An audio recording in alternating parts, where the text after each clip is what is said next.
आप सबका स्वागत है आरयू केतु में। बहुत दिनों के बाद आपसे बात कर रहे हैं और एक सवाल जो कई लोगों ने मुझे लिखा है और बहुत ईमेल्स आए हैं, और जब भी हॉरोस्कोप की डिस्कशन होती है तो ये बात ज़रूर आती है कि सर कोई एक प्लैनेट ऐसा है जिसको अगर हम ठीक कर लें या पकड़ लें तो पूरा हॉरोस्कोप उससे बदल सकता है, हमारी नेचर उससे बदल सकती है। कोई एक प्लैनेट ऐसा बताइए। बहुत सी डिस्कशन होती है, तो दोस्तों एक प्लैनेट तो है ऐसा जिसको हम चाहें तो उसको हम चेंज कर सकते हैं, ठीक कर सकते हैं। उससे इस एक प्लैनेट से आपका जीवन बदल सकता है। और हाँ, ये वैदिक ज्योतिष शास्त्र इस प्लैनेट को भी बहुत मानता है, बहुत अहमियत देता है। जब तक इस बात की हम डिटेल में बात करते करते हैं, आप कमेंट्स में अपने राय लिख सकते हैं कि आपके हिसाब से कौन-सा प्लैनेट सबसे इम्पोर्टेंट है। इस बात को समझने के लिए कि एक प्लैनेट अगर हमने देखना है और उसकी स्ट्रेंथ को समझना है और वो जो सबसे इम्पोर्टेंट है, उस प्लैनेट को समझने के लिए हमें अपने एक बैकग्राउंड में जाना पड़ेगा। हमें अपने जीवन के आधार को समझना पड़ेगा। देखिए, हम इंसान हैं, जानवर नहीं हैं।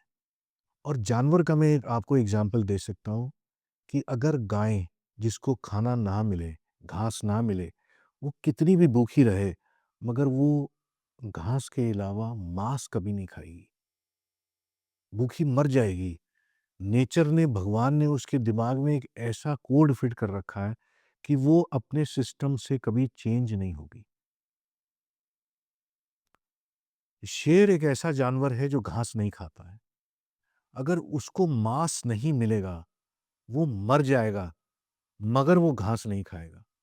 ऐसा क्या कोड नेचर ने उनके दिमाग में लगा रखा है कि जीवित रहने के लिए घास खाना भी पड़े, तो जानवर घास नहीं खाएगा वो मर जाएगा सूख-सूख के, मगर वो मांस नहीं खाएगा। ये कोड हम ह्यूमंस में नहीं है। अगर एक वेजिटेरियन इंसान की जान पे बन आए और वो भूखा मर रहा है, हो सकता है कि वो अपने प्रिंसिपल्स को छोड़ दे जीवित रहने के लिए। ये एक बहुत बड़ी बात है जो हम ह्यूमंस में है। आप डिसाइड करिए कि ये कोड जो भगवान ने हम में डाला है कि हम परिस्थितियों के हिसाब से बदल जाते हैं, क्या ये सही है या ये गलत है? ये आपके ऊपर छोड़ता हूँ। पर पहला सवाल ये है कि हम में वो कोड है, जो हम भूखे मर रहे हों, तो हम अपने प्रिंसिपल्स को चेंज कर लेते हैं। ऐसी सिचुएशंस बना देता है परमात्मा जिसमें हम अपने आप को ढाल सकते हैं, बदल सकते हैं। अब एक दूसरा पर्सपेक्टिव है, एक दूसरा एंगल है इसमें। एक शिशु जब पैदा होता है, तो वो शिशु अपने पिता के अंश से अपने माता के गर्भ में जाके बनता है। इसका ये मतलब है कि जो पिता ने कर्म करे, जो पिता की आदतें हैं, जो पिता का और लोगों से संबंध है, जो उनके कर्म है, उसका कुछ अंश मेरे अंदर आ चुका है। और ऐसा ही होता है जब मैं अपनी माता के गर्भ में बन रहा हूँ, तो मेरी माता के मन में जो चल रहा है, जो भोजन वो कर रही हैं, जिस तरह का आचरण है, जिस तरह का विचरण है, जो सोच है, वो सारी उस शिशु के ऊपर असर करती है।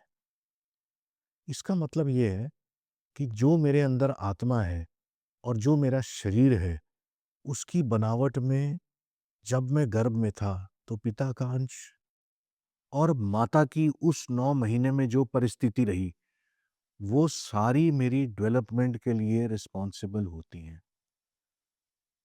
माँ क्या खाना खा रही है, कितनी परेशान है, कितनी खुश है, उस सब का असर मेरे शरीर पे, मेरे मस्तिष्क पे पड़ता है।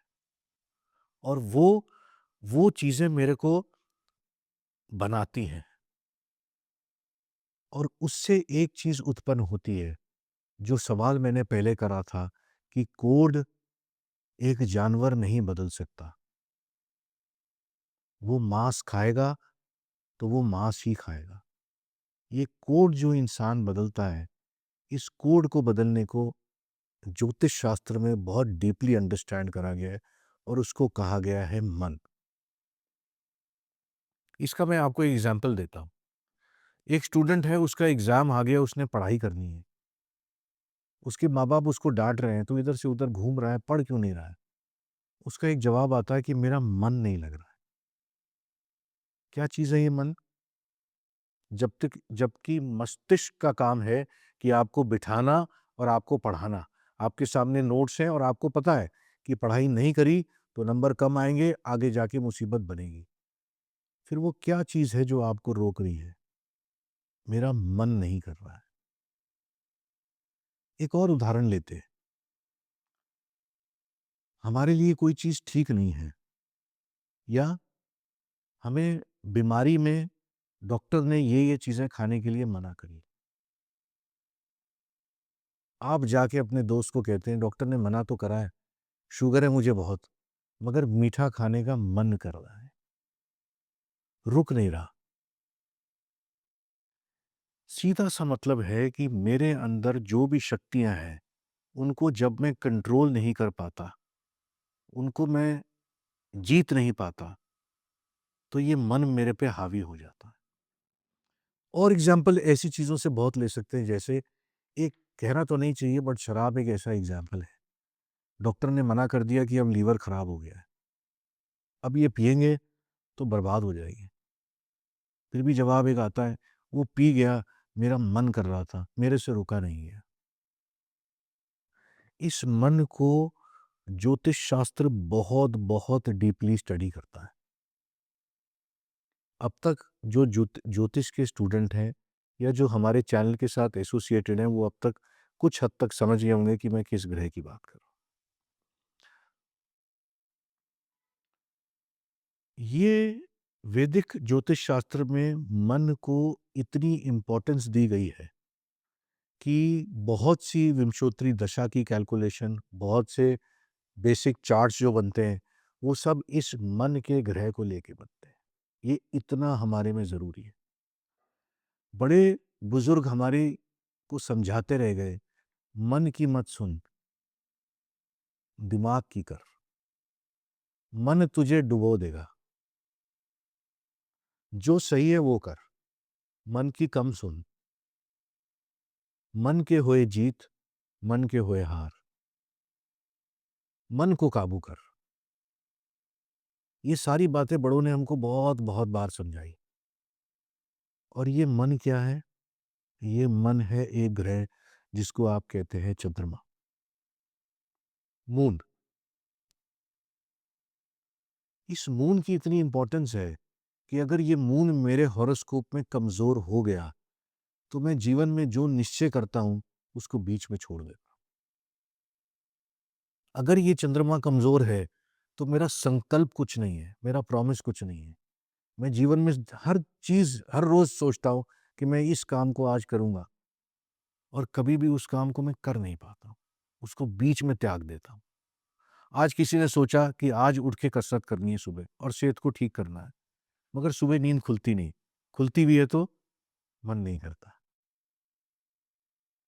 पूरा ज्योतिष शास्त्र इस चीज पे काम कर रहा है कि आपका शरीर भी ठीक है, आपका मस्तिष्क भी ठीक है, आप में दिमाग भी अच्छा है, मगर ये सारी चीजें स्ट्रांग या अच्छी होने के बावजूद अगर आपका मन कमजोर है तो आपके संकल्प की कोई वैल्यू नहीं है। आप सिर्फ सोचेंगे जीवन में, हासिल कुछ नहीं कर पाएंगे। और शास्त्र इसका उल्टा भी बहुत मानता है कि अगर आपका शरीर दुबला-पतला है, आप कमज़ोर हैं। ऐसे हमारे सामने लाल बहादुर शास्त्री जी का एक बहुत बड़ा एग्ज़ाम्पल है। उनको बचपन में एक बीमारी हो गई थी, जिनकी वजह से उनके शरीर की ग्रोथ ज़्यादा नहीं हुई। बट उनका मन इतना स्ट्रॉन्ग था कि वो प्रधानमंत्री भी बने जाके। ये मन जो होता है, इसका स्वरूप हॉरोस्कोप में चंद्रमा से देखा जाता है और चंद्रमा माता का कारक होता है और इसकी उत्पत्ति उस समय से शुरू हो जाती है जब हम माता के गर्भ में बन रहे होते हैं। अगर अच्छे कर्म, अच्छी एनवायरनमेंट उस समय मेरे को मिले, अच्छा भोजन मिले, उस शिशु को जो अंदर बन रहा है, तो उसका मन धीरे-धीरे स्ट्रॉन्ग हो जाता है। अगर माता ही परेशान है, अपनी परिस्थितियों से जूझ रही हैं, उनका खान-पान ठीक नहीं है, तो ये मन आपके शरीर में इतना स्ट्रॉन्ग नहीं बनेगा, इतना ताकतवर नहीं बनेगा। और कमाल की बात है, ये हिंदू वैदिक एस्ट्रोलॉजी में मन को इम्पोर्टेंस दी गई है और वेस्टर्न सिस्टम ऑफ एस्ट्रोलॉजी में इसको इतनी इम्पोर्टेंस नहीं दी गई क्योंकि वो समझे ही नहीं। उन्होंने इंटेलेक्ट को समझा, मतलब आपके दिमाग को समझा, आपके शरीर को समझा, आपकी शक्तियों को समझा। बट जो असल चीज़ उन सब पे ऊपर जाके बैठती है, जो इन सब चीज़ को फ़ेल कर सकती है, उसको उन्होंने कभी नहीं पढ़ा। तो ये एक ख़ासियत है और इसकी इतनी डीप ख़ासियत है कि इस चंद्रमा के नक्षत्र पे की वजह से आपका नाम रखा जाता है, जो नामकरण करा जाता है और जो अक्षर निकाला जाता है। जब आप पंडित के पास जाते हैं, कहते हैं हमारे घर में ये नया शिशु पैदा हुआ है, इसके भविष्य के बारे में बताइए, इसको कोई ऐसा नाम बताइए जो इसको सूट करे, इसको पावर दे, इसको शक्ति दे। तो हम चंद्रमा की गति से उस दौरान जब आप पैदा हुए, चंद्रमा किस स्थिति में था, किस पद, किस नक्षत्र में था और उस नक्षत्र के भी 4 पार्ट हैं, उसमें से किस पार्ट में था, उस एग्ज़ैक्ट पार्ट को कैलकुलेट करके उसका एक लेटर, एक अक्षर आपको बताया जाता है। उस अक्षर की क्या अहमियत है? उस अक्षर की ये अहमियत है कि जब उस अक्षर से नाम आपका रखा जाएगा, लेट्स से र अक्षर से नाम आया तो आपका नाम राम रखा गया। जितनी बार राम, राम, राम, राम बोला जाएगा, उतनी बार वो आपके मन को स्ट्रॉन्ग करेगा। ये बहुत साइंटिफिक बात है और ये बात अब धीरे-धीरे प्रूव होती जा रही है कि जो ज्योतिष शास्त्र 5000 साल पहले लिखा गया था और जिसको मन के बारे में इतनी जिसने डिटेल स्टडी करी, वो मन आज की डेट में करेक्ट बैठता है। बहुत से ऐसे एग्ज़ाम्पल हैं, जो आप सुन के देख सकते हो कि मेरा मन नहीं कर रहा है। आगे चल के इस बारे में बात करेंगे कि हम क्या-क्या ऐसा कर सकते हैं, जो मन को हमारे स्ट्रॉन्ग करे। मगर इस बात को समझना पड़ेगा कि अहमियत कहाँ से, उसकी इम्पोर्टेंस कहाँ से शुरू होती है, कि नाम जो मेरा बचपन में पंडित जी ने निकाला था, वो उस पर्टिकुलर अक्षर से निकाला था और वो ज़रूरी था रखना। बहुत से लोग ऐसी बात कर देते हैं कि ठीक है जी, वो नाम कुंडली के में रख देते हैं, दूसरा नाम कोई और रख देते हैं। तो आप समझिए कि मेरे मस्तिष्क को जिसने ताकत देनी थी, उसकी जगह मैंने किसी और नाम को रखा और उस नाम की रिपिटिशन से वो ताकत मेरे को नहीं मिली।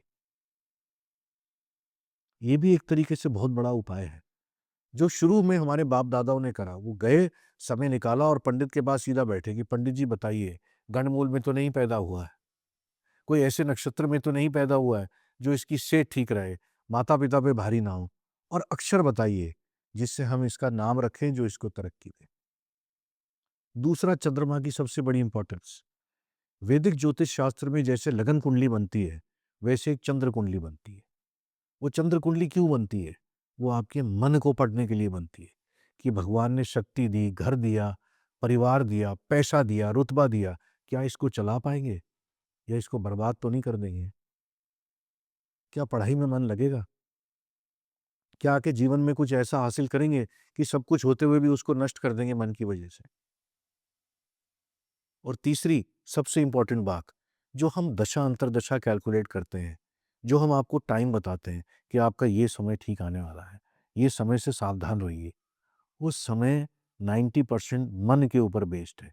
विंशोत्तरी दशा की सारी कैलकुलेशन चंद्रमा पे बेस्ड है। बहुत-बहुत मंदिर बने चंद्रमा पे, बहुत सिस्टम बना ऐसा कि चंद्र को कैसे स्ट्रॉन्ग करें, इस मन को कैसे काबू में रखें। बड़े-बड़े देवी-देवता बैठते हैं समाधियों में और समाधि भंग हो जाती है। किसी ने भंग कर दी, क्यों? क्योंकि ध्यान टूट गया। ध्यान किसने टूटा? मन भटक गया।